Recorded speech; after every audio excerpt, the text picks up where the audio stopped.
મિત્રો, પુરુષોત્તમ માસ ખૂબ જ પવિત્ર માનવામાં આવે છે અને કહેવાય છે કે આ મહિનામાં સ્ત્રીઓ દ્વારા કરેલી ભક્તિ અને સારા સંસ્કાર આખા પરિવાર પર શુભ અસર કરી શકે છે.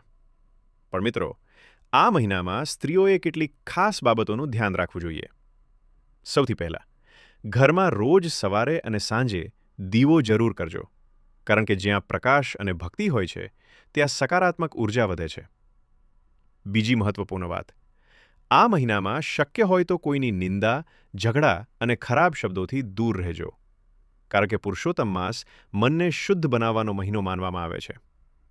અને મિત્રો, આ મહિનામાં તુલસીજીને જળ અર્પણ કરવું અને ભગવાન શ્રીકૃષ્ણનું નામ લેવું ખૂબ શુભ માનવામાં આવે છે.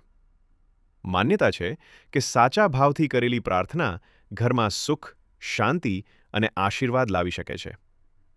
જો વિડીયો ગમ્યો હોય તો લાઈક કરો અને આવા જ સ્પિરિચ્યુઅલ શોર્ટ